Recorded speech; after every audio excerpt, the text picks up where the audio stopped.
মোমো লাভার হয়েও যদি মোমোর টেস্ট না খুঁজে পাও তাহলে কি মোমো লাভার হলে? মোমোর টেস্ট চাইছো তাহলে চলে এসো আমার সাথে।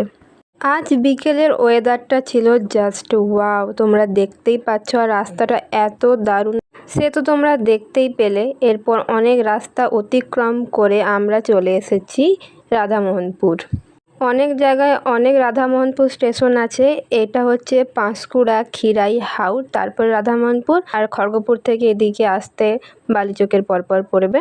তো এখানেই একটা মোমোর দোকান আছে, যেটা বলতে পারো হিডেন, কেউ জানে না, আর সেই জায়গায় তোমাদেরকে নিয়ে এসেছি। এলাকাবাসী সবাই জানে, কিন্তু তোমরা জানো না, তোমাদেরকে জানাতেই এসে গেছি আমি। আর দাদার দোকান সন্ধ্যা থেকে খোলা থাকে। রাধামোহনপুর স্টেশনে নেমেই যখন বাজারের দিকে হেঁটে আসবে দেখতে পাবে একটা হনুমানজি মন্দির আছে ছোট্ট করে, আর সাইডে এরকম ফুলের দোকান, তার পাশেই একদম